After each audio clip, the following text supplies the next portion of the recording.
spaceship, playing with my brain and practically erased it. Mind races, I can't really take it. Never good enough and honestly I hate like, fuck dude, Cupid did me so stupid. Threw a pity party and I don't wanna do this. She threw me out cause I'm being emotional. I call her baby girl where I'm supposed to go. I never. All these fucking pretty girls want one thing.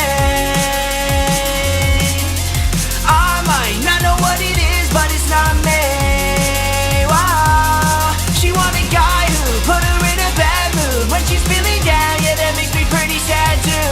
Yeah, all these fucking pretty girls want one thing.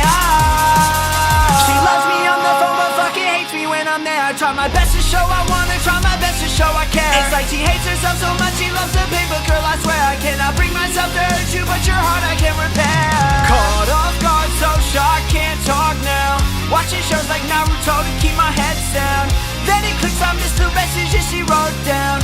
So constricted like her hands around my throat now. You know I'd text you, you know I'd call you. And when it snows I'd be the one to warm you. But you don't want none, I'm in a long queue. Vladimir Putin, you looking for bad news. My lights go weak, they need a buff. Loving you is beat me up. How many times do I have to say it? I am not enough. Treat me like a string of love wrapped around your pretty thumb. Say that I'm here for you when I'm drunk because I'm fucking dumb. Need to stop but you're so pretty. Obito, this love might kill me. Her excuses condescending. Fujimoto wrote my ending. All these fucking pretty girls want one thing. I might not know what it is, but it's not me. Wow. She want a guy who put her in a bad mood when she's feeling down. Yeah, that makes me pretty sad too. Yeah, all these fucking pretty girls want one thing. All these fucking pretty girls want one thing. I might not know what it is, but it's not me. Wow. She want a guy who put her in a bad mood when she's feeling down. Yeah, that makes me pretty sad too. Yeah, all these fucking pretty girls want one thing.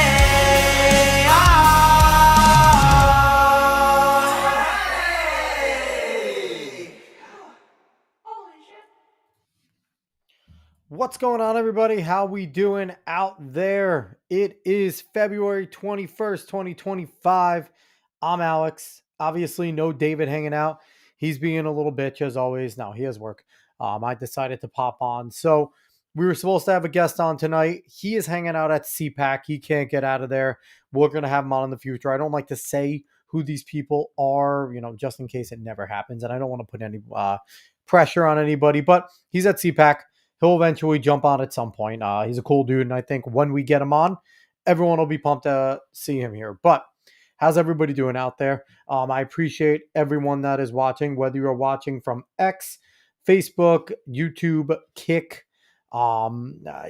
Kick, what is the other one? Rumble, that's it, Rumble. Wherever the hell you're watching from, we appreciate it from all of there. And if you are listening on podcast form, whether it's Apple, Spotify, Amazon, wherever you are, please go on, give us a good rating. On all the others, like, share, follow, subscribe, spread word of mouth, all of that good stuff. And let's jump right in. Let's have some fun right away. Going to do my preamble. One of my preamble things may be coming off the list very soon. I always talk about the Epstein client list. We're going to talk about a topic today that might become obsolete. We might get the Epstein client list out quicker than we thought. Glenn Beck predicted this about a week ago or something like that. And we may be getting it. So that's going to be exciting. So I might have to take that off the preamble. One thing I'm going to keep on there is to keep on keeping in your prayers the victims of Helene and Milton, the California fire victims, the people of Lahaina, the people of East Palestine. And if you can help out in any way, please do, especially those over in North Carolina, because it is freezing freaking cold over there right now. It might seem like it is warmer, because it's North Carolina, but it's not. It's winter, especially where they got hit.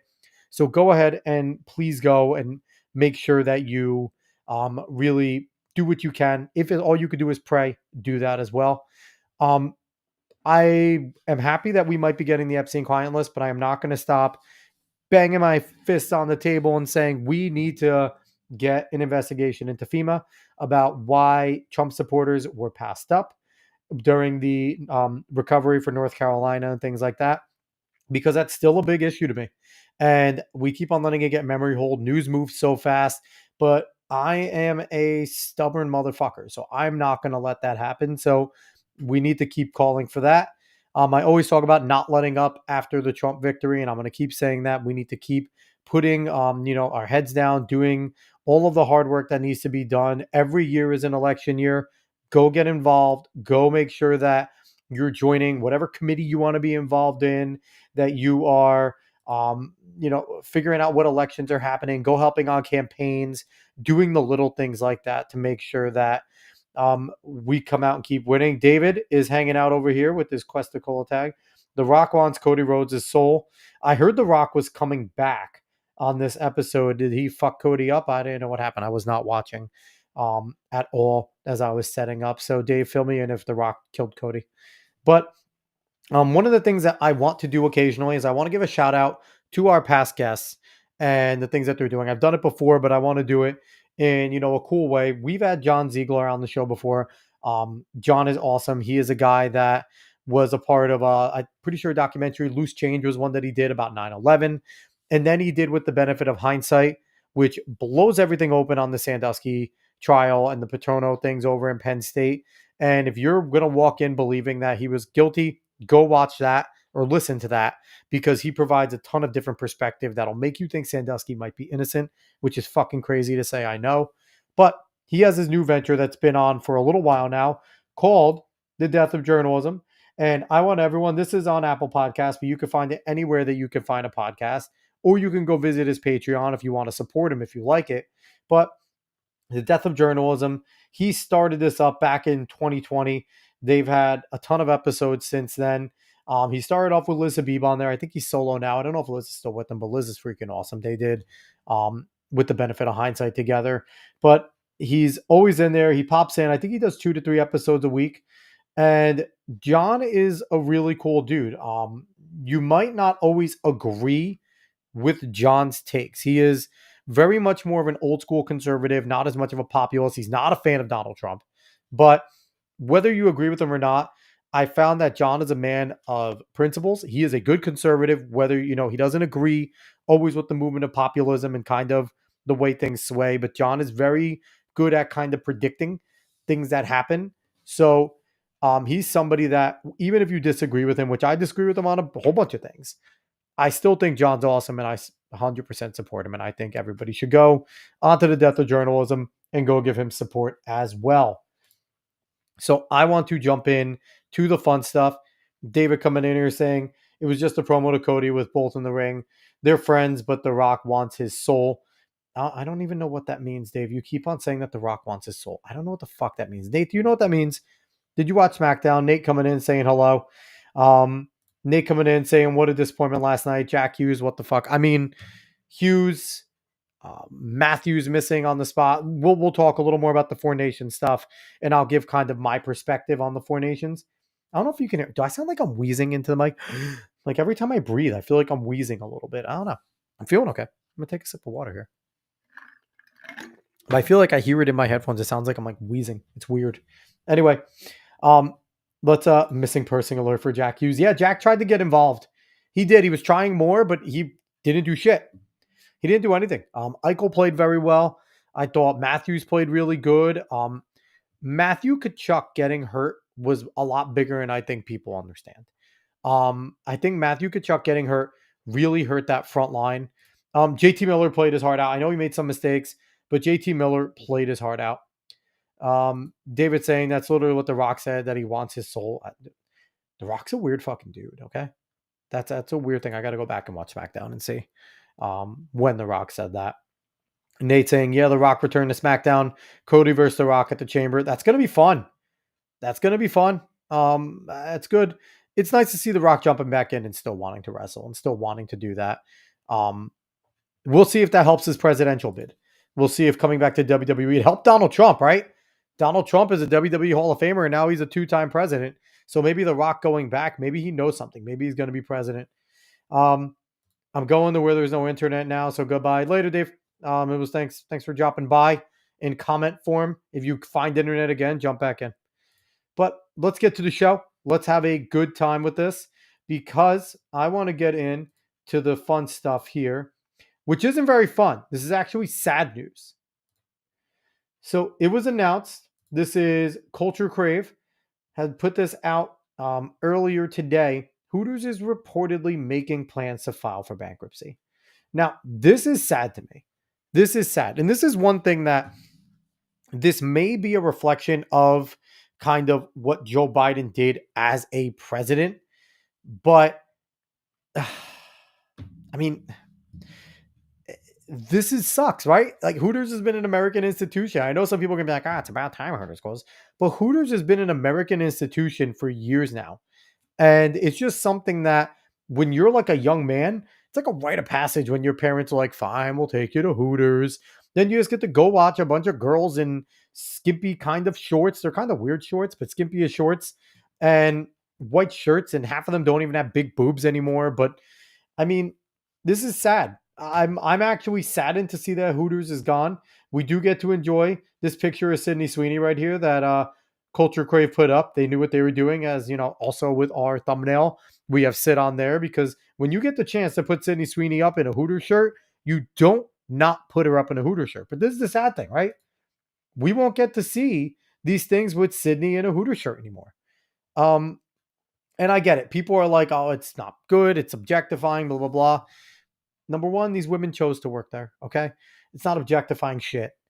And number two, they weren't even dressed that scantily clad. Their asses were fully covered by those weird orange shorts. And honestly, like I said, if they had racks, yeah, it was low cut and you saw some cleavage. That was about it. You see a ton more at the beach or at a swimming pool. It was just fun that you could sit there and, it was like a guy's place. You can have hot women, potentially hot women, serve you mostly dry wings because the wings weren't even that great. But it was just you went there for the experience of going to Hooters. I knew it was one thing. Whenever I went down to Atlantic City, would have to hit up the AC Hooters. The AC Hooters wasn't very great, but it was just something you did. You just went in there because it was a Hooters and it was cool. So I am sad to see the shuttering of Hooters here. I think that, maybe it'll eventually come back. I don't know what type of bankruptcy it's filing for. There's obviously different types. There's types to consolidate and come back. There's types to just completely dissolve. Usually you don't put this out unless you're fully dissolving. I hope somebody comes up and buys Hooters. Elon, where you at? Buy Hooters, Elon. Buy Hooters. Save it. It's an American institution. That's what I want. I want it to be saved. But we're going to move on to this. As Nate, as you were hinting at, you were just saying that Helly is 6'4" and can't stop top shelf. Get the fuck out. He's not clutch. We're going to watch the moment that broke America's heart and made Canada actually feel relevant for 5 minutes. And one of our past guests, Billboard Chris, has been on a tear calling us South Canada. The trolling is fucking hilarious. Thank you, Chris, for being funny. But this is the moment. The only thing that I will give him a defense is it's Connor McDavid going top shelf. This isn't everybody going top shelf. But let's watch the moment. It was an amazing game. It was 2-2. They went into overtime. And about almost 9 minutes into overtime, this is what happens. And he won that one and got a shot off. Centering pass, McDavid scores! McDavid wins it for Canada! This just brings back nightmares from when Sidney Crosby did it. And it honestly, I'm watching it last night and I am distraught. I'm distraught. I'm willing to talk some shit online, which I've messed around a little. But it's like, I am genuinely distraught to watch Canada hit that in overtime. And then as I'm thinking about it today, it hit me. This is a fucking exhibition game, guys. This is their all-star game. This is an exhibition. And it got so many people invested in it. Hockey did something here that, maybe they're going to be able to replicate it in the years coming up with four nations if they expand it. If they don't, which would be fucking fantastic. We have the Olympics coming up, so there's going to be a grudge match. But this doesn't count at all. This does not matter. None of this matters. So it's crazy to think just how much it got invested. I think it got like 15 million people overall viewing, had 9 million from America, 6 from Canada. Like, that is fucking crazy. That is craziness. So Nate G saying McDavid's insufferable. All 3 goals are top shelf. Also saying why be tall and can't stop top shelf. Well, here I have a theory about that. I think because he's tall, he's so worried about getting low that he positions himself too fucking low for the top shelf, which is why he's vulnerable, right? Because, if you're that tall, your instinct's going to be, I'm vulnerable low. I'm vulnerable in the pocket and things like that, in the 5 hole. So to try and make up for that, he's probably getting down really low. I'm not going to knock Hellebuck. He's Hellebuck. I'm just fucking up his name, but I'm not going to knock him. The first goal was through a crowd. That was a really tough one. And then listen, these are the best players in the world playing against each other. Things are going to give up. And honestly, Binnington stood on his fucking head, okay? There were some shots. I cheered when Matthews took the shot from it had to be 10 feet in front of the goal.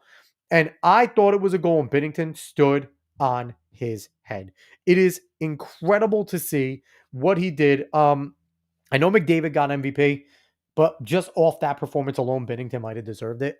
And that's what he does, right? If you know his track record, I really think America should have just all hit like soft tappers towards him, because Binnington is known to let the little soft bullshit go. But when it comes to being spectacular, he stands on his head. And hats off to him. But we just have to remember, everyone, this was an exhibition. None of this matters. This doesn't go on international ledger. It'll obviously be remembered, and the 4 nations will start to get taken track, right? But this was their all-star game. It was so fucking cool to see that the all-star game meant so much to America, to Canada. This was really cool. Nate coming in saying, Ottinger has played more meaningful hockey than Helly in his first 3 years. Younger and taller. Not the regular season numbers, but he's a clutch postseason goalie. And Binnington did stand on his head. Weird how he can't do it for the Blues. Makes no sense. Listen, it might be he had the fucking red and white and black on with the maple leaf, and he wanted to show out for his country. And sometimes having that on you does all the difference. Now, I will say this. I was messing around a little, but I'm kind of thinking this might be a legit theory. What did we have last night? Canada is going to watch hockey, right? The 6 million from Canada is going to be consistent. That is their sport. America had more interest in hockey probably last night than I think ever. Olympics included, okay?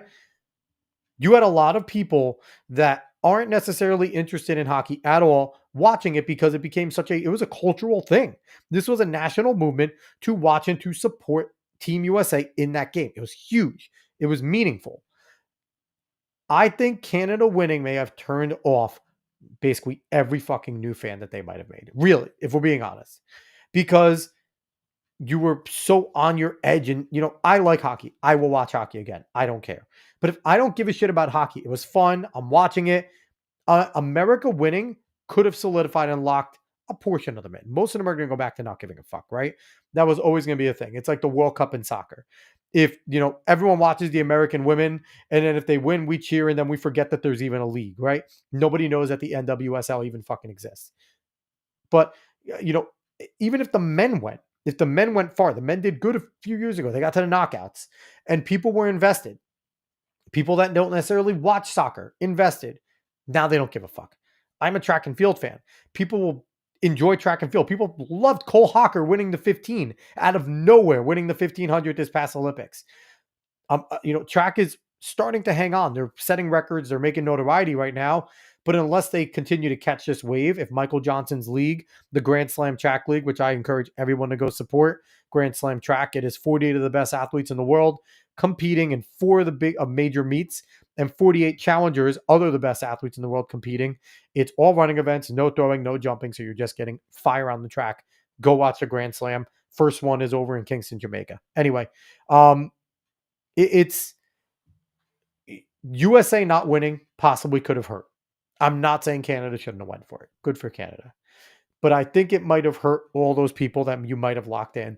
people that weren't interested are probably back to not being interested. Whatever. Canada lost. I mean, Canada won. United States sucks. Fuck United States, right? Nobody cares. Like, they're not going to care. They're not going to go try and seek out hockey. They're not going to change their cable subscriptions to go get it. They're not going to go find a stream online to watch it. So, as trivial and stupid as it sounds, if you're not, you have to take yourself out of the fan space of being a hockey fan and bring yourself into the space of, this is new. I like this. This is cool. I like the fact that I'm riding the wave with USA and go Team USA. And now Team USA loses. I don't care anymore. Where if Team USA might have won, the celebration and cool, I want to fucking watch this some more. Team USA won. I know all these players. Like, no, people aren't going to remember. If you're a casual, no one's going to remember these players. They might remember Slavin because the commentary was all over Slavin as a defenseman, and he was fucking fantastic. I will say that. Slavin was awesome. He didn't make many mistakes, but they're not going to remember Austin Matthews. They might remember Brady Tkachuk because Brady Tkachuk was just a fucking madman. But you might get Brady Tkachuk and you might get Slavin that people will memory. But Jack Hughes disappeared. Eichel was good, but you're not going to remember him necessarily for what he was doing. He didn't really score much. You had, Austin Matthews. It's just, I don't think it's going to capture the way hockey fans want it to. I think hockey fans think this is a jumping off point. I don't think so. I really don't. I think Canada winning hurt it. That's just me. Let's get to some comments by Nate over here. Overall win for hockey, most money bet on hockey in MGM history. It's good for the sport in that sense. Yes. Nate saying, I think you're right. People didn't know U.S. women's national team played the other day, including me. Exactly. Nobody gives a fuck. No one cares unless it's and that's the women's national team. That is the best team in the world for women's soccer, probably by a lot, and nobody cared. They played. No one gave a shit. And that's even the men's team. The men's team gets a little more notoriety, but again, nobody cares that the men's team will go play international friendlies. It doesn't matter. The MLS, nobody cares about the MLS. You're a soccer fan in this country, you like the EPL. You like the English Premier League. You have an English Premier team. You might like some an MLS team. You might slightly follow it, but nobody gives a shit. So, it's tough to quantify if things are going to get captured. Nate going, however, it could be a blessing in disguise. Logan Thompson is probably winning the Vezina this year as the best NHL goalie. Binnington played so well. Canada is loyal. 2026, they'll start Binnington. I don't know. I don't think they're dumb. Canada wants to win, especially if Russia, who should be included in 2026. I feel like the war is going to be over by then. You're going to include Russia. Czechia will be there. I don't think Canada's stupid. They know Sidney Crosby doesn't have that much more left in him in terms of going crazy internationally. I get it. You have a lot of talent there's a fuck ton of talent on Canada. But when Russia gets included, this isn't the America-Canada show anymore. Russia's going to have a say. Czechia is going to have a say. There's these traditional powers are going to have a say. Nate saying USA will adjust. Trocheck out, Robertson in. Yeah, Trocheck was atrocious. He was not good. But it is what it is. And Jack Hughes has to stay a center. He's a shitty wing. Yeah, but that's tough though, right? There's so many centers. He wasn't a great wing. He was out of place. I also think I give credit to Canada because Canada knew, okay, we're going to pick our battles, right? They really were great on Matthews in the first game. They really were. Even though Matthews got a goal and everything, they were good on him again here. They were really good on Jack Hughes. They made sure that he was harassed every time he tried to get open. I think it was just more that their speed was on display in this game much more than it was on Saturday. Canada's coach, I think, told them, use your speed. Don't try to get into a out physical battle. And I think America fighting them 3 times in 9 minutes set the tone of we're going to out physical you. And Canada tried to match it out of pride. Where I think this game, Canada was like, no, you're going to play our game. We are going to use our speed. And it was momentum shifting. But for the most part, what you noticed in the game was, even though it was 2-2, Canada was making it a fucking track meet. There was points in every period where Canada was just beating USA to the puck at all times. And America was still hitting them, but Canada wasn't worried about retaliation. They were just using their speed, and that definitely hurt America a lot in this game. They were just fast. And again, America had its moments. They were, in the attacking third. It was momentum shifting. It was a fucking fantastic game. But overall, Canada's speed was truly on display in this championship. Um, Canada National Hockey literally doesn't adjust when it wins based on history. This is true. This is true. I mean, it's not a bad philosophy. If it ain't broke, don't fix it. But we'll see. We'll see. I mean, there. It's not like Binnington's going to be the lone goalie on the roster, right? You're going to have Thompson on that roster. So if shit hits the fan early, if they're, you remember there's group play, right? If Binnington looks like shit, he lets up a bunch of goals and they barely make it out of groups, they're going to pull him. They want to win. So we'll see. We'll see how that goes. But it was heartbreaking. It was tough. But at the same exact time, y'all, it was an exhibition. And it was really fucking cool. I think as long as they keep this going, I don't think they should. Again, I want them to expand it.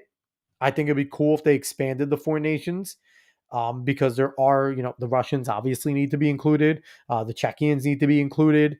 I feel like even when, Ukraine has a good tradition, I don't know how many of these fucking people are alive anymore in Ukraine to do it.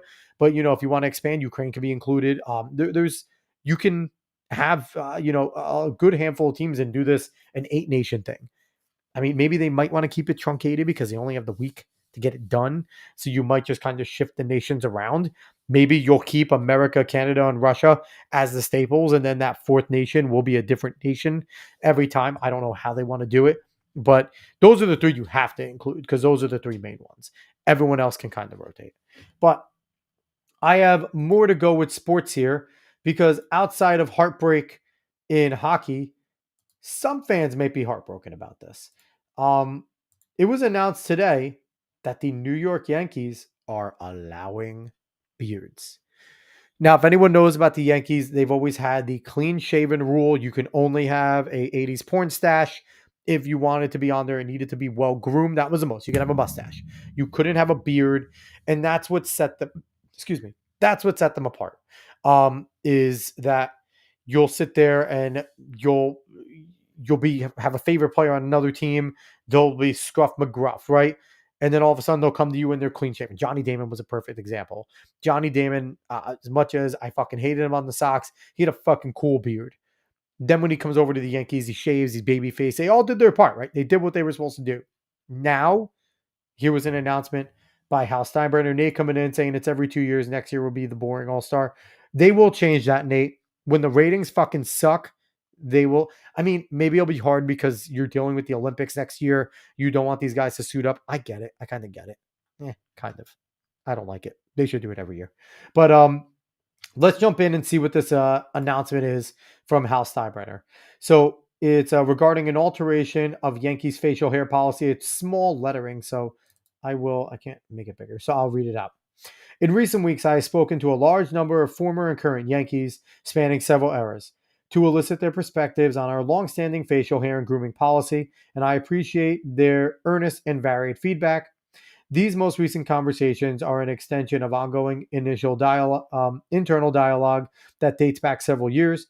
Ultimately, the final decision rests with me, and after great consideration, we will be amending our expectations to allow players and uniform personnel to have well-groomed beards moving forward.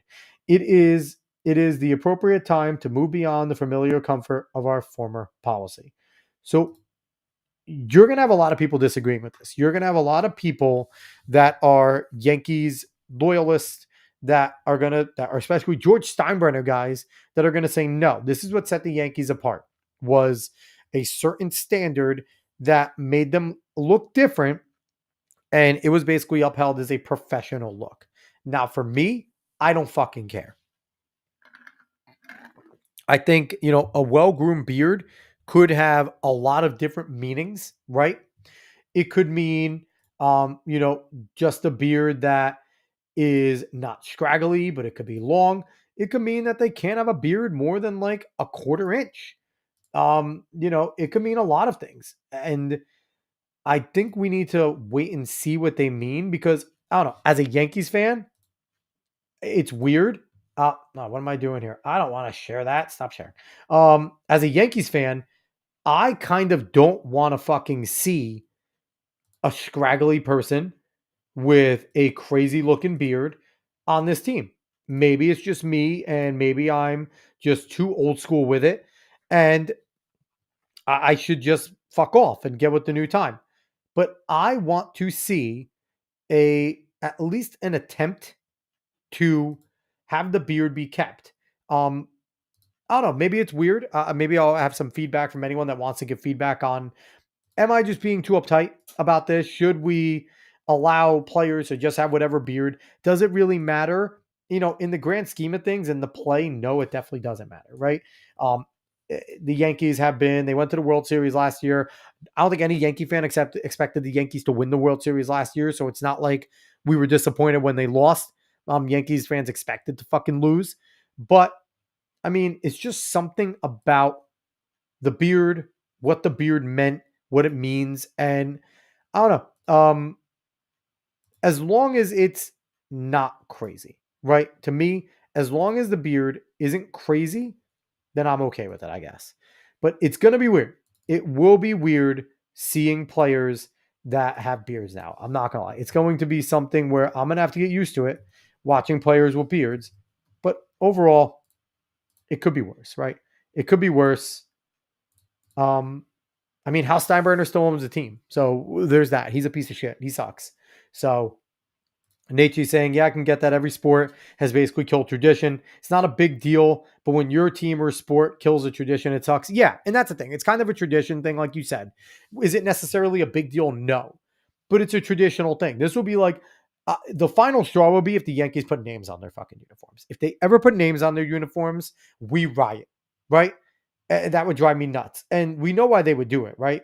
They would do it because it would drive up people wanting to buy their stuff because names on the back. Now, no, if they need to never, ever, ever, ever, fucking ever put names on their uniforms because, people might think it's weird, but one thing that I believe is the reason why you don't put a player's name on the back of their uniform is that uniform, what it signifies is that logo, that NY, that uniform, the pinstripes is bigger than any single player. And that's as a fan, that's how we feel. That Aaron Judge is the captain. Aaron Judge is going to come and go, and the Yankees are still going to be the Yankees, right? That is how we feel about everything. We keep Derek Jeter, Mariano Rivera, all these great players, the core four and things like that are all in great remembrance for my generation, right? But the logo is bigger than the player. And nowhere else exemplifies that more than having just a jersey, and you can't have certain numbers, right? That's a retired thing. Every team does that, but that number is only those players. Those are the only people that are allowed to put a name to the number. Period. It is a special honor with Yankees that is different than any other team. That the only time a name goes with the number is when it's retired. Outside of that, that number belongs to the Yankees, not to the player. So, it's crazy. So, yeah, Nate's saying Notre Dame did names on the back for the playoffs. That sucked, and I don't even like Notre Dame. Exactly. And it's a tradition, right? There's certain things that you look at, and, it's almost like when they play around with uniforms in college. Like, I'm not an Ohio State fan, but I love just the fucking silver helmets, right? It's a tradition. When they had their alternate, I think it was like an all black with the red O, it looks fine, but fuck you. That's not Ohio State, right? There's certain things. Notre Dame, it's just plain gold. That's what it is. You have certain things that you stick to that you want to see. That it's bigger. Like the Pittsburgh Steelers are a great example. Are the Steelers ever going to change their logo ever again? Probably not, right? It is iconic. One side with no logo, the other side with the Steelers logo representing the Steel City of Pittsburgh. That is an iconic thing. The Packers are never going to change that G. The Cowboys are never going to change that star. They don't have to. They're iconic. And there's certain traditions that are things like the Redskins should have never changed their logo. The Redskins were an iconic franchise. The Commanders are bullshit. The Redskins were iconic. They had a ton of fans and a ton of memories there. They had the first black quarterback ever to win a Super Bowl in Doug Williams, and you just erased that man. Now he's the first black quarterback to ever lead Washington to a championship, if you ever see it written now. No, motherfucker, he led the Redskins. And he proudly did it. And it's when tradition ends, it is hard to swallow. It is a tough pill to swallow, but it's something that we're all going to have to get used to. Um, and I wonder how the players are going to take advantage of it. And I wonder how they're going to push it, or if the mandate is going to be clear. Like, is it going to have to be less than what I have? And like, maybe I'm hypocritical because I'm rocking my beard and stuff right here. Is this going to be it? Because I kind of keep it short. I don't let it get very long. Is this going to be the extent of it? If this is the extent of it, it's still going to look weird on Yankees, right? But, maybe they should go shorter. Maybe they should go, I said, this is kind of that quarter inch that I was saying. Maybe this should be it. I don't know. I wouldn't be able to be a Yankee with this hair. I'd have to get a haircut. And I've had it before. If anyone watched the stream back in the day, I had short hair. Long hair is new to me. But I wouldn't be able to be a Yankee. If I got traded to the Yankees tomorrow, I'd have to cut my hair. And I would. And every player did it out of respect. Some players complained when they walked away because they're bitches, but everyone did it out of respect. So, we'll see. We'll see what goes on now. But I want to jump into our next topic, something that's just going to frustrate me because they can't leave shit alone. But it was announced over here on Discussing Film that, and this was the other day, yesterday, a new Avatar, The Last Airbender sequel, Avatar 7 Heavens, is in works at Nickelodeon. It will consist of 26 half-hour episodes over 2 seasons, so it's a good size. Follows earthbending twins after a world-shattering disaster where one discovers she's the new Avatar after Korra. So it follows the legends of Korra. And I have no faith in this, guys. I don't know about you. I have no fucking faith that this is going to be any good. Now, Avatar is one of the greatest shows. I will put this up there. One of the greatest shows of all time, animated or not. It is incredibly perfect in the way that they set it up. It had the perfect amount of goofiness for kids. It had a perfect amount of seriousness in terms of the tone, the adventure, the way they treated it. It was incredible. Legends of Korra, I didn't think was as good, but was still good. After the live action bullshit they've just pulled and with the direction that everything is gone, I do not think for a moment this is going to be any good. I don't. And thing is too, like, they're following twins where one discovers she's the Avatar. So they're already setting up strife, right? They're already setting up that bullshit. And I can't see how this is going to be any good. I really can't. I think we moved past it, guys. I think they should have just stopped with Legends of Korra. And the thing, too, that is crazy, Avatar holds up. The original Avatar with Aang and Katara and Sokka and everyone holds up to this day, to the point where last year, my daughter, when she was 5 years old, my older one, I introduced her to it. When I tell you guys, she binge watched it. She didn't even wait for me. It started off with me and her watching it together. She didn't even fucking wait for me. She binge watched it, ripped through it, and then ripped through Legends of Korra. I haven't even seen the full Legends of Korra. I didn't give a shit about it as much. It came out later. I was a little bit older. She ripped through both of them. When I tell her this is coming out, she's going to go fucking apeshit. She'll watch this, and I'll probably sit down with her to watch it for the most part in the beginning. But I really don't have faith in them doing it well. Nate coming in saying, treat Paul Goldschmidt well. Miss you, Goldie. I hope he treats me well. Okay. I hope he fucking plays well. I will treat him well if he plays well. That's a Yankee standard. I will treat you well if you play well.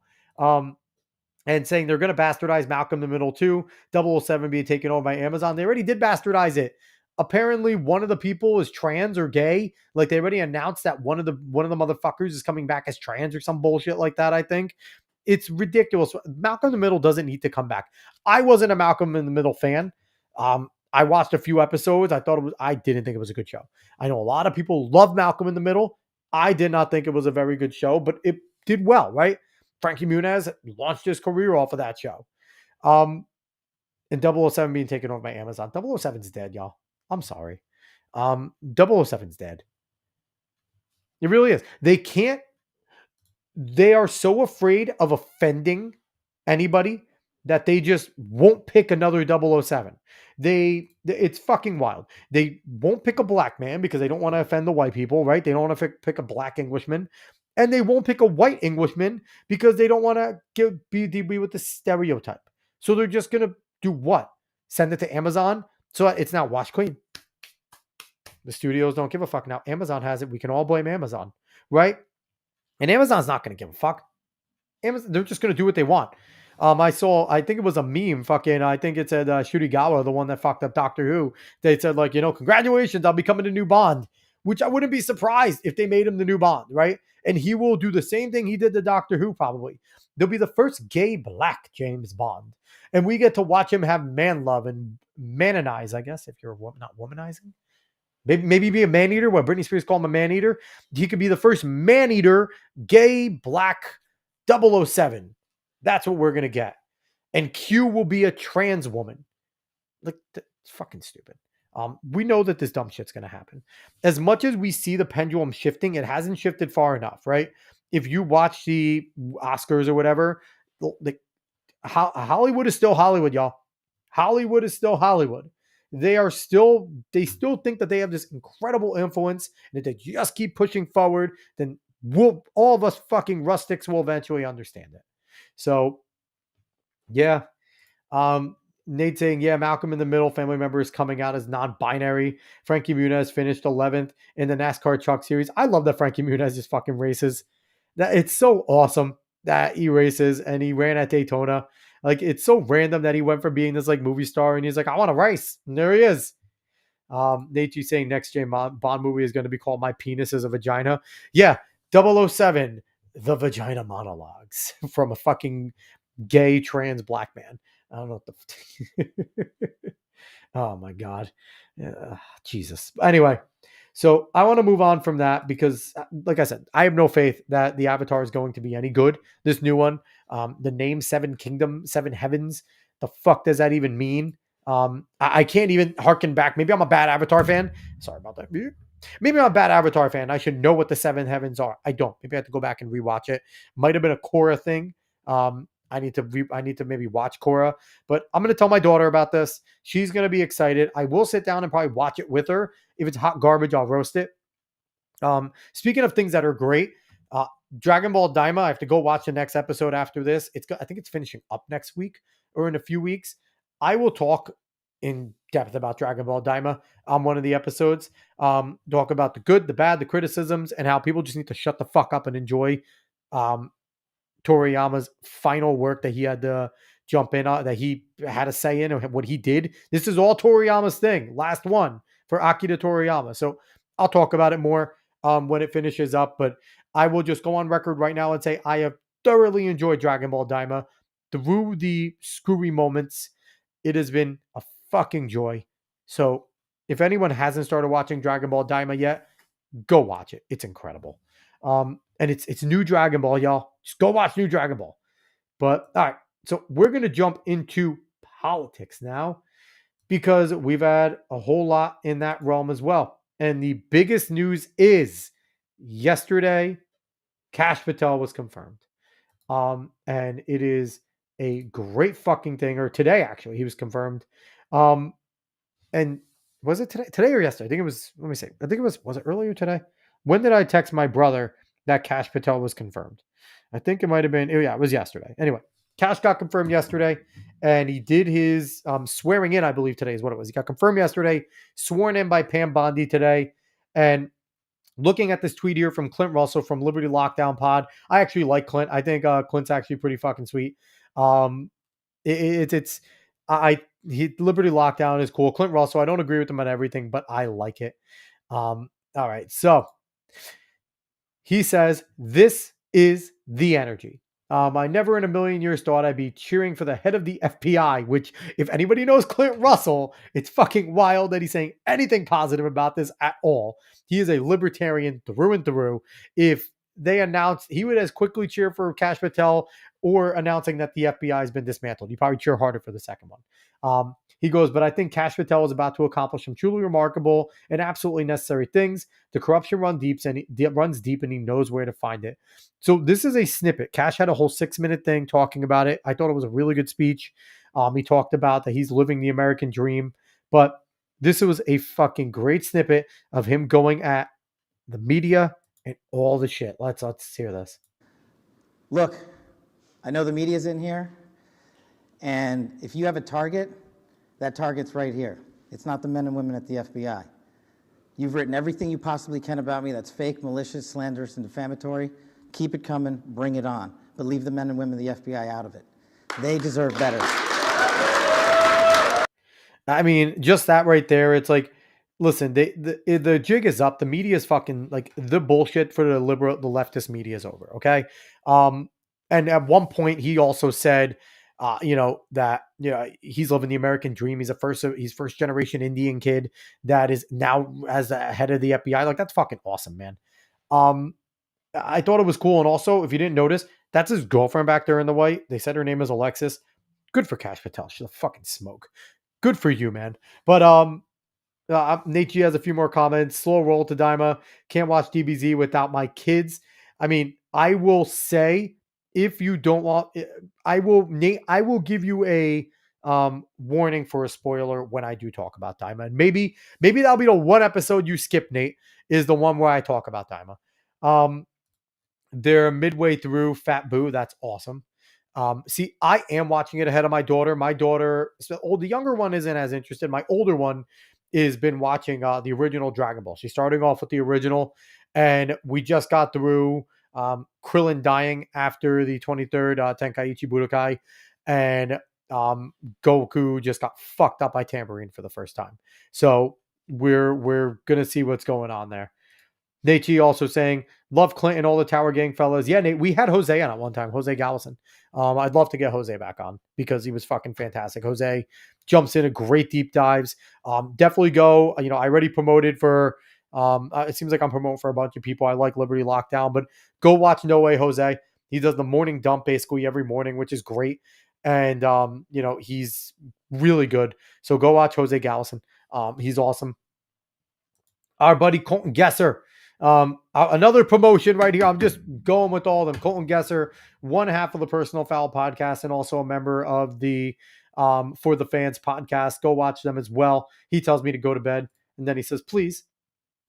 No, Colton, I'm not going to bed yet. I'm not done. Nate coming in saying Cash Tells book, Government Gangsters, is so good. Stoked for Cash. I mean, yeah, he honestly laid out all the bullshit there. So, yeah, it's good. Get Toad on. Listen, I'll get any of the fucking Tower Gang guys on. Tower Gang guys are dope. I guess I don't agree with everything they say. I'm not the staunch hardcore libertarian that they basically are, but I would love to talk to any of them. They're generally on the same page as us with everything. And even if I'm not, I'll argue with them. I'll have fun with that. We will all spurge out about sports. Yeah, I know Toad's a sports guy there. So we could definitely, I'll see what I can do there. I will see. I'll see if I can use Jose and get Jose on and stuff back on and stuff like that. Said use Jose, a good dickhead. I'm not using Jose. I will ask Jose. But yeah, so Cash is in, and that's exciting, right? Because like I said, now, the Epstein client list seems like it's going to come out, and Glenn Beck predicted that on day one, we were going to see something about that. And lo and fucking behold, Unusual Whales comes out.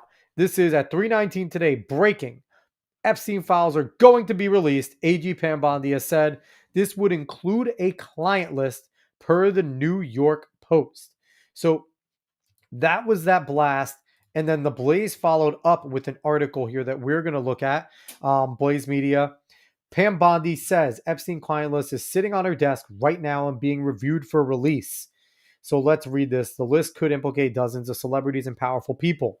U.S. Attorney General Pam Bondi said Friday that Jeffrey Epstein client list was currently sitting on her desk and being reviewed for release, which I will say concerns me a little when they say reviewed for release, right?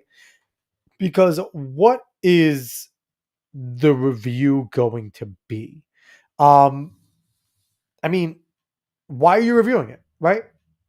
I guess maybe national security, but if it is someone with our government that was doing that, fuck that part, okay?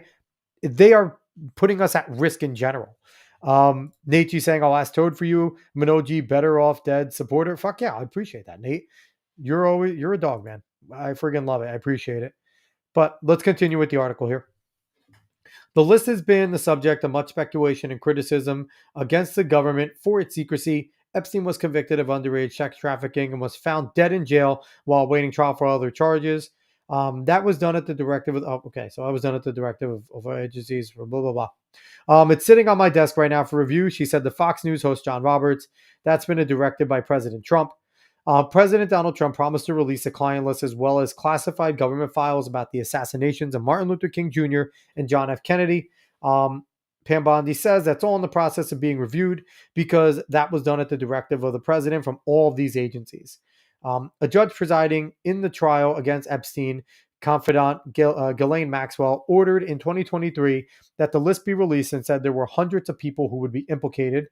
Some have defended the delay in releasing the client list based on privacy concerns or due process, as well as the possibility of false accusations against innocent acquaintances of Epstein. And I will say that the false accusations are going to be a thing, right? We are going to sit there and we're all going to overreact, and this could fuck some people's lives up. But you know what, though? The dickhead in me says, so what, right? Because there are countless girls that had their lives destroyed by Epstein and these fucking monsters that did this. I'm sorry, if you have to defend yourself and you have to clear your name, it's going to suck. Probably will cost money, but if you're a celebrity and you're that powerful, you can spend it, okay? Because I would rather, this is completely polar opposite to the American way, right? Innocent until proven guilty is the way, right? When this list comes out, they are all going to be guilty until proven innocent. That is just going to be the way it is. And it's going to suck for those that are innocent. Now, if we can get a legitimate client list that is very specific, that will say clients for the island or something in that nature, fuck all of them, okay? All of them. If it is just a jumbled black book of numbers and people that they call clients, again, I don't know what Jeffrey Epstein did for work. I don't know what he was. I know he was a billionaire. I knew he had the things, but I don't know exactly what he did. He had money. I don't know.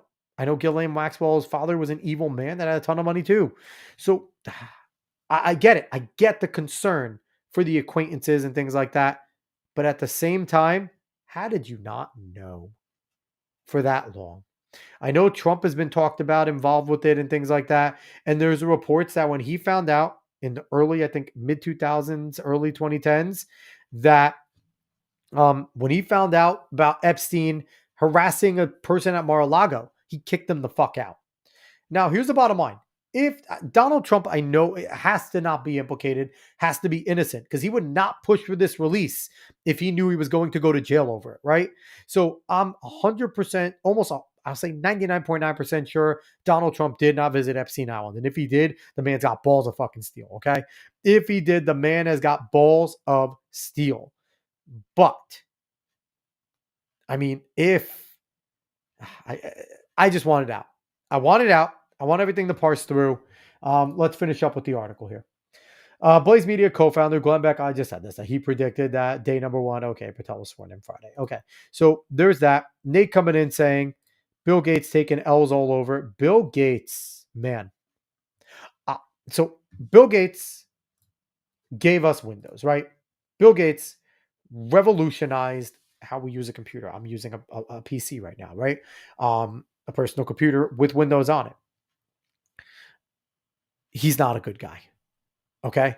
Outside of the Epstein Island stuff, the guy is an absolute shithead. He wants the global world order. He wants depopulation. He's talked about it. The motherfucker is one of the people that wants to block out the sun because he believes in global climate change so much. He is a World Economic Forum type of guy, Klaus Schwab, and he has the billions to do this type of shit. It would be really good for the world if Bill Gates goes away. It would make us safer as a world. Now, will he go away? Guy has billions upon billions. We'll see. I mean, people have been excused before for shit, but we'll find out. It seems like he's going to get fucked up. Did I see Tim Dillon cooking Lex Friedman about Robert Maxwell? No, I didn't. I mean, there is a lot of players in this game. I will say that. And I think a lot will come out in every which way, in terms of the background of Ghislaine Maxwell and things like that. And all that will come to light more and more as we see this type of stuff. Nate, if you want to give me some more details on Tim Dillon cooking Lex Freeman, you can. It was probably all over X. I could probably find it if I wasn't being lazy. But yeah, that's I'll definitely go on X and look for it. But yeah, no, it's there's a lot of shit going on there, and it's important what's happening right now. It is very important what is happening. And anyone that does not think that what is happening is a win is out of their mind. Is out of their mind that they don't think that all of this being exposed isn't a good thing, because it's an absolute good thing. I am kind of scrolling here to see Tim Dillon, looking for Tim Dillon burning Lex Freeman. I don't know. That's pretty old, so maybe I can't see it over here. Nate, you got to direct me at some point. But we're gonna move on from that for now. For now. Oh, I'll send it to you on X. You're the man. Lex was shriveling. I appreciate that. I'll keep a lookout for it on X. But all right, so let's jump into this. This is a few days ago. So I'm going to cover something that I didn't cover a few days ago. And I think it's important to cover it because we have from here, we have this tweet by Benny Johnson. It's also Lex Freeman podcast. Okay. I have this here from Benny Johnson. It was a speech, part of a speech that JD Vance gave to the EU over in Munich. And this was his part about free speech. And I want everyone to watch it because I think that this, along with what happened, if you've seen it already, you've probably seen what he said there. I've seen it. I'm going to play it here. And then the follow-up is 60 minutes a few days later, which kind of juxtaposes and proves JD Vance's point. But let's give it a watch here. Benny Johnson saying, holy smokes, JD Vance just scorped European leaders straight to their faces for prosecuting people for exercising their right for free speech. So it's a little long, but let's watch it. I look to Brussels, where EU commissars warn citizens that they intend to shut down social media during times of civil unrest the moment they spot what they've judged to be, quote, hateful content. Or to this very country, where police have carried out raids against citizens suspected of posting anti-feminist comments online as part of, quote, combating misogyny on the internet, a day of action. I look to Sweden, where 2 weeks ago the government convicted a Christian activist for participating in Koran burnings that resulted in his friend's murder. And as the judge in his case chillingly noted, Sweden's laws to supposedly protect free expression do not, in fact, grant, and I'm quoting, a free pass to do or say anything without risking offending the group that holds that belief. And perhaps most concerningly, I look to our very... This is one of my favorite parts. Look at their fucking faces. Look at that guy with the glasses to his mouth. All of these people are stunned that he would have the gall to go there and call them the fuck out. Let's keep going here. Very dear friends, the United Kingdom, where the backslide away from conscience rights has placed the basic liberties of religious Britons in particular in the crosshairs. A little over 2 years ago, the British government charged Adam Smith Connor, a 51-year-old physiotherapist and an Army veteran, with the heinous crime of standing 50 meters from an abortion clinic and silently praying for 3 minutes. Not obstructing anyone, not interacting with anyone, just silently praying on his own. And after British law enforcement spotted him and demanded to know what he was praying for, Adam replied simply, it was on behalf of the unborn son he and his former girlfriend had aborted years before. Now, the officers were not moved. Adam was found guilty of breaking the government's new buffer zones law, which criminalizes silent prayer and other actions that could influence a person's decision within 200 meters of an abortion facility. He was sentenced to pay thousands of pounds in legal costs to the prosecution. Now, I wish I could say that this was a fluke, a one-off crazy example of a badly written law being enacted against a single person. But no, this last October, just a few months ago, the Scottish government began distributing letters to citizens whose houses lay within so-called safe access zones, warning them that even private prayer within their own homes may amount to breaking the law. Naturally, the government urged readers to report any fellow citizen suspected guilty of thought crime. In Britain and across Europe, Free speech, I fear, is in retreat. And now, because of this, they were aghast at JD Vance over in the EU. And Nate, I got it, by the way. They were aghast over in the EU that JD Vance would have the gall to say this about him. And the German minister that was leading that cried that, oh, we have nothing in common. Quite literally fucking cried that we have nothing in common with America anymore. And you know what? No, we don't. We haven't for a long time. And the one thing that I do like about this, the biggest positive to me here is we got used to um, Donald Trump in the first term standing on an island, going to the UN, going to these places and saying all this shit and just being on an island on his own because no one in his cabinet had the balls really to back him up for the most part, right? Pence was very soft spoken. You had Reince Priebus initially; he fucking sucked. And you had just so many weak minded mamby-pamby bitches all up and down his administration that did not want to rock the boat like that. To see JD Vance coming in there and kicking the fucking door in and having it, saying a speech like that, much more refined, right? He's much more refined than Donald Trump, but in a similar tenor of not giving a fuck, telling it how it is and saying it to their faces. It was a beautiful thing. It's the same things that Marco Rubio has been doing up and down. And I saw a beautiful thing the other day. I think it was today. I don't know. I don't remember where the tweet is. Maybe I will go find it. But it was Marco Rubio, something about Zelensky. And Marco Rubio flat out was like, yeah, we had a conversation with him and he conflated it. And this is nothing like what we said. And it was fan fucking tastic. I can't find it right now. I hate when you get the things in the 4Us and then they go away. But I mean, it was incredible to see. And people are surprised by Marco Rubio, and I am as well. And I've said it again. I will continue to say it, and everybody needs to know. He is a dark horse for the presidency, y'all. And he absolutely should be a dark horse for the presidency if he continues to do this. Because you know what? If he firmly actually goes and does the American First agenda the way that he is doing it, there's no reason why he shouldn't be in there. Because he 100% is doing the job that we hired him to do. So I love it. I'm searching right now for what happened with JD Vance and Marco Rubio backing each other up, which I thought was absolutely incredible because I know JD Vance quote tweeted it, which what a time to be alive too, right? Where we're getting all these quote tweets and things like that of people within the administration truly, truly, truly supporting each other.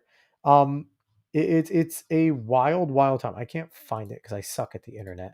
But overall, it's just nice to see someone that is not Donald Trump going there and doing it. Nate Saint sent 2 clips. There's multiple good clips with different contexts. Couldn't be fastidious watching my favorite show live. I appreciate it.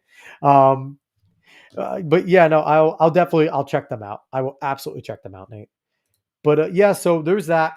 Maybe we'll check them out on the show too. Because why the fuck not? Because I really don't care. We'll see what they had to say. But I wanted to jump to this because a few days after Europe was up in arms about how could JD Vance say this, 60 Minutes runs a few clips of their sit down with German prosecutors and Germans about their hate speech laws and how they prosecute it and what they believe. So listen to this shit. 60 Minutes saying posting or reposting false information in Germany can be a crime and the punishment for repeat offenders can include jail time. So let's see what these fucking Germans have to say. It's illegal to display Nazi symbolism, a swastika, or deny the Holocaust. That's clear. Is it a crime to insult? And look at that fucking group. I'm sorry. It's a sad thing when the woman with you is the manliest part of the group, right? There's two guys there and one woman, and she is manlier than both of those dudes. You have a fucking B plus Dilbert all the way over there to the right. The middle guy, I might have to cut my hair because me and him have a similar fucking hairdo. And then you have the fucking garden gnome over here. This is terrible. Let's keep going. Insult somebody in public. Yes, it is. And And hold on, I want to play it back real quick because how they just all happily nod, it's fucking terrifying, y'all. is it a crime to insult somebody in public? Yes, it is. And it's a crime to insult them online as well? Yes. The fine could be even higher Yeah. if you insult someone in the internet. Why? Because Look at this. Look at this clip. Look at this stupid bitch smiling. Hearing that was music to her ears. Music to her ears. To hear, oh, it could be a worse crime. Why? Big fucking smile. What do you mean why? You want to know why? Because she loves this shit. Leftists are seething at fascism. The Germans are bringing it back, y'all. The Germans are bringing it back. Let's keep it going. in internet, it stays there. If we are talking here face to face, you insult me, I insult you, okay, finish. But if you in the internet, if I insult you or a politician, That sticks around forever. So here's a few things right there. Number one, if I insult you or a politician, he said that real quick, right? Can't insult politicians. I can't be critical. I can't tell a politician they're a piece of shit. Germany is lost, everyone. Germany's lost. We have officially, like it's always been, we have officially lost Germany. Germany is not a part of the Western world anymore. They have left. They are going back to being an axis again. We have officially lost Germany. They're gone, y'all. Nate's saying, I've seen this. It's Dr. Evil's henchman level insanity. Yeah. And number one, him saying politicians that, yeah. And number two, him saying, oh, it could be worse. It's online. Who takes online seriously? Like, honestly, who actually takes online seriously? They're talking about the fucking boomers, right? The boomers that post up all these fucking memes and think these memes are honest. They're talking about the leftists that post up the most hateful shit that you will ever find. Yeah, you got the retards on the right posting up some racist shit. They're dumb motherfuckers, right? You have the dumbasses posting up super racist shit. And you know what? Most conservatives will look and go, yeah, they're idiots. We agree with you, leftists. They're fucking morons. Let's get them out of here. But the people that post the most egregious, hateful, and the biggest lies are the leftists. And they're trying to defend the leftists from their hateful rhetoric that the people on the right are saying. Blah, blah, blah. Forever. yeah.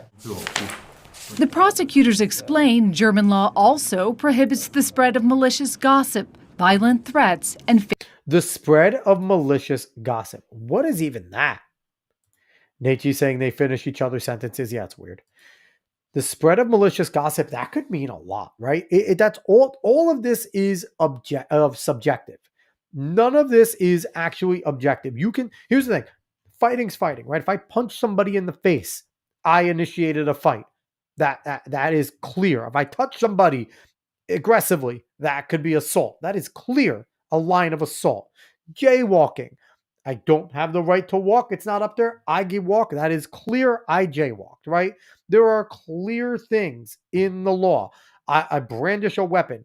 Okay, I brandished a weapon. If I go to stab someone or shoot somebody, that's intent. I have a weapon with intent. That is a law. Malicious gossip. These are all subjective things. And this is exactly I'm not going to show the clip, but they did a raid. 60 Minutes was like propping up this fucking raid while talking to these goobers, saying that, it was a 50-person raid. They hit 50 spots to go and collect cell phones and devices and find them and potentially jail them for hate speech. They did a night of the long knives against their own people for what they posted online. It is wild, absolutely wild. Let's keep going. fake quotes. If somebody posts something that's not true, and then somebody else reposts it or likes it, are they? And when she says if somebody posts something that's not true, what she means is someone on the right posts something that the media, the leftist media, believes that they should squash. Because what this is, if this was, let's take the United States. If this was a law in the United States, all of these conspiracies that we have seen going on, we would have all been arrested for it. Everyone that watches this, listens to this, myself included, I would have been arrested. I couldn't do this show because we say the honest things while the media is lying about it, and then it becomes true. So that's what she means there. That's exactly what she means. Let's keep going. I don't know if I can get through these. Committing a crime? Yeah, in the case of reposting, it is a crime as well, because the reader can't distinguish whether you just invented this or just reposted it. So yeah, it's a crime if you reposted it, because we think people are retarded and they can't tell if on the thing it says so and so reposted. All these say it's reposted. Same for us. The punishment for breaking hate speech laws can include jail time for repeat offenders. But in most cases, a judge levies a stiff fine and sometimes keeps their device. I'd be shooting these motherfuckers. You're not touching my stuff. Just for a post. You're not touching my stuff. Get the fuck out of here. Get the fuck out of here. You're taking my phone for an online post and I'm getting fined. In another clip, they fined someone 3,500 euros for a post. 3,500 euros for a post. It's insane. How do people react when you take their phones from them? Again, look at that bitch smiling. Let's go back. Look at her smiling. She loves this. She loves this. It's crazy. Their phones from them. They are shocked. They all shocked. Oh my God. Yeah, laughing part coming up is the worst. We just saw it. Are you kidding me? Like this is the banality of evil right here. This is what we're talking about. Kind of punishment if you lose your smartphone. It's even worse than the fine you have to pay. Because your whole life is typically on your phone now. If we lose a smartphone, it's worse. So we're going to make sure that we control you through fear of losing your smartphone, because we know that, again, everything is on that phone. And if we take that phone, that's worse than the fine. Are you fucking kidding me? These people are straight up evil. If you live in Germany and you believe in free speech, fight like hell or leave. Like, that's the only two options. Fight like fucking hell or get the fuck out. There's nothing else to do. I can understand an ethnic German that wants to fight, but y'all have lost your country. You have let this go way too far. Here's the thing. The leftists don't play around. It's nice for once we have an administration that isn't playing around, right? It's the first time basically since Reagan that the Republican Party, that party in power, isn't playing around. And we're not playing around right now with Trump. The Germans and the leftists never play around. They never take off. They never take off from pushing their agenda.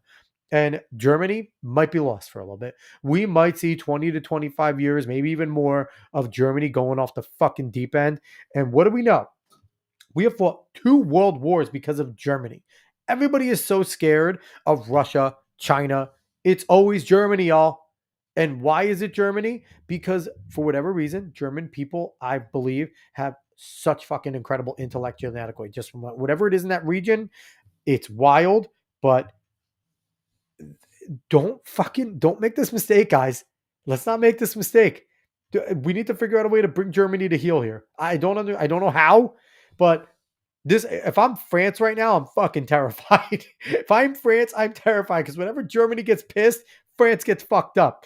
They got the whole First World War fought on there, and there was trenches destroying the whole entire northeast of France.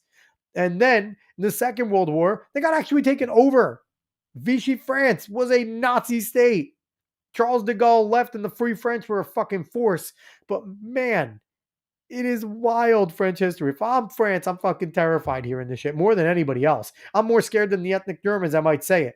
I am terrified at seeing this dictator mentality, this collectivist mentality popping back up. Because make no mistake, fascism is a collectivist movement. It is a much more dictatorial movement with a centralized individual in power by default, but it is a socialist collectivist movement. Fascism is not on the right. It is the right arm of the left, but it is a extreme authoritarian leftist movement by intention, where communism hides its authoritarianism, but really that's what they are as well. Fascism is out front. Adolf Hitler didn't hate the communist theory. Adolf Hitler hated communists because he didn't think they went far enough. We need to make sure everyone knows that. He is an ethnic nationalist. He is a collectivist, and that is what his theory is, and that's what we're seeing rise up in Germany again. You want to raise the alarms about fascism? Let's see how many news outlets scream fascism after this. I've seen 0 so far. 0 major news outlet. Fascism is right in their face right here again. Propaganda, controlling the narrative. Talk about that right there. That's what we're seeing. That's how it's starting. But I want to show you another clip because this just drives it home about Josephine Ballon, which fuck her. Listen to what this chick has to say about free speech. You might have read the quote a little bit there, but this is wild. The criticism that, this feels like the surveillance that Germany conducted 80 years ago. How do you respond to that? There is no surveillance. Josephine. There is no surveillance. She flat out says there is no surveillance. If you see some clips in there, it says that they are using social media. They are getting in contact with social media, government government agencies to get into people's files, hacking to find out who anonymous users are, and tips from people. They're getting people to rat on each other. If that's not surveillance, I don't know what what is. Ballon is a CEO of Hate Aid, a Berlin-based human rights organization that supports victims of online violence. In the United States, a lot of people look at this and say this is restricting free speech. It's a threat to democracy. Free speech? It's not a threat to democracy. It would be a threat to our republic, not a threat to our democracy. We don't have a democracy in America. Needs boundaries. Let's go back real quick. Boundaries. Real quick. Speech? No, go back. It's a threat to democracy. Free speech needs boundaries. That is one of the wildest fucking statements as you will ever hear. Free speech needs boundaries. Colton Gesser popping in again saying, go to sleep. Colton, why are you still awake? Go to fuck to bed, Colton. But free speech needs boundaries. We have them already. I agree in a sense, right? Yes, you can't threaten somebody. You can't, threaten physical harm or encourage others to physically harm others. That's about it. Offending people is not a crime. Offending people, being offensive, being a piece of shit is a part of free speech. Hate to break it to everyone. Colin saying, I just got back home from some beverages. Good man. I hope they were yummy. And I hope you're knocking things over and your fiance wants to kick your ass. That's what I'm hoping. Anyway, let's continue with this psycho. And in the case of Germany, these boundaries are part of our constitution. Without boundaries, a very small group of people can rely on endless freedom to say anything that they want. A small group of people can have freedom to say what they want. Holy shit. People could say what they want? What? How are we going to control them if they could say what they want? How are we going to go back to fascism in Germany if they could say what they want? Colton popping in saying, I need free speech to talk crap to Dave. Yeah, fuck Dev. That is exactly why we need free speech, is to talk shit to Dev. I agree with you. Let's keep going. While everyone else is scared and intimidated. And your fear is that if people are freely attacked online, that they'll withdraw from the discussion. This is not only a fear, it's already taking place. Already half of the internet users in Germany are afraid to express their political opinion, and they rarely participate in public debates online anymore. Half of the internet users.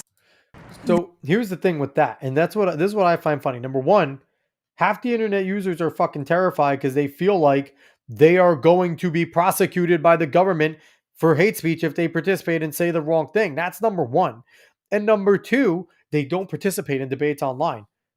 Who the fuck actually debates online? Honestly, I find it fucking cringeworthy when I see people legitimately trying to debate online, because all they're doing is Googling what they want to say. Most people have no idea what the fuck they want to say. I don't mind people putting threads of information, but when it actually goes back and forth with like arguments about politics. It's fucking wild. Like listen, I don't mind sports debates. Sports debates are fine. You can argue about who's better, who's this.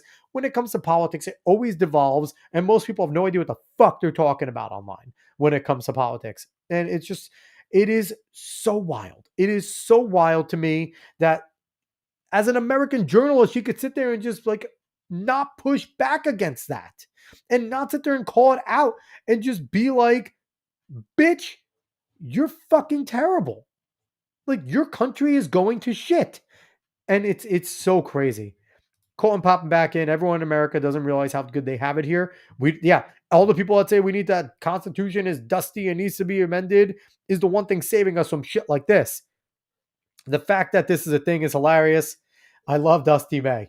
So Colton, this shit is a thing. This happened a few days ago, but it is actually a thing. And we need to make sure that we are staying really, really, really fucking on it and making sure that we're holding our government accountable, right? That we're not allowing those people that are saying, oh, the Constitution's outdated. We need to redo it. Fuck you. If you really want to redo it, then you know what? Win enough elections with the House and with the Senate with your beliefs. And if you can get enough to push an amendment to change it, do it. There's a way to change the Constitution. It's already there, not on your fucking whim. So you know what? Work your ass off. Get the type of people that you want to get in office, get a majority of them, overwhelming. I think it's 66 each, and 66% each, and go in. And then do it. Make an amendment. Outside of that, fuck off. Don't touch the Constitution. Colton saying, I hate politics. Listen, Colton, politics are the world, period. Sports, they're fine. They're a distraction. But if you bury your head in the sand, shit's going to happen. And you're going to look one day, you're not going to know when the fuck it hits you. So it's better to pay attention to it. You don't always have to talk about it like I do, but you got to at least pay attention to it. Or you don't. You could just walk around and then one day you'll post a funny meme online and the police will come in and they'll sit there and say, are you Mr. Gesser? Here is your $5,000 fine. I'm going to need you to give me your phone. What? I didn't say anything. Did you post this? Yeah. It's now a crime in the United States. I have to take that from you. Thank you. So it's whatever you want to do. Nate G saying she's not a journalist. She's a mockingbird. Yes. And Colton saying, I appreciate your drive for this stuff, but I hate politics. I get it. It's fair. It's fair. It's fair. Colton saying, I will continue to ignore politics. Laugh my fucking ass off. Bolt, I appreciate you. That's why you are who you are. God damn it. That's why you're the man. Speaking of politics, we're going to get away from this shit because we are going to get to the man, the myth himself. Donald Trump absolutely undressed a fucking sitting governor, the governor of Maine, at this conference talking about Title IX getting women out of sports. This is incredible. Let's see what he had to say here. I understand Maine. Is Maine here, the governor of Maine? Are you not going to comply with it? I'm complying with state and federal laws. We are the federal law. Well, you better do it. You better do it because you're not going to get any federal funding at all if you don't. And by the way, your population, even though it's somewhat liberal, although I did very well there, your population doesn't want men playing in women's sports. So you better comply because otherwise you're not getting any federal funding. See you in court. Every state, good. I'll see you in court. I look forward to that. That should be a real easy one. And enjoy your life after governor, because I don't think you'll be in elected politics. Every state has a responsibility to comply with Title IX. They have an obligation, a legal obligation, and we'll be enforcing aggressively, and we're going to be protecting our citizens. We're going to protect. So just to end this administration, I understand. So what's funny is this is going to be one of those clips that us on the right are going to play it and fucking laugh, right? Because that is just Trump being an asshole, being himself, basically saying, get in line or you're fucked, right? And as much as I want, the states to have some powers, when it comes to this, he's 100% right. Get dudes out of fucking female sports. And the fact that you're a governor and you're sitting there and you're pushing against it, you're a piece of shit. And that's Governor Janet T. Mills of Maine. absolute fucking piece of shit of a human that is not getting the men out of not making it going and complying with getting men out of women's sports, okay? Boys out of girls' sports. Shouldn't be there. They shouldn't be there. It's an unfair thing. You can get girls hurt. Girls are getting hurt. And again, the UN put out a thing that 900 medals and positions were taken away from girls just last year, or 2 years ago, in 20, whenever it was, whenever the UN put it out. But they put out 900, okay? It's not like it's not happening. So the fact that he just undressed her in front of everyone, it had to be fucking awkward sitting there. So RFK just sitting there, he had to be holding in a smirk. But the fact that he just embarrassed her in front of everyone. Now, whatchamacallit? The left is going to take this and they are going to be up in arms.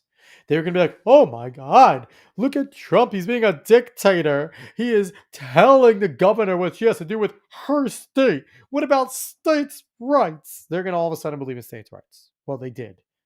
They still do when it comes to wanting to put their shit in order, right?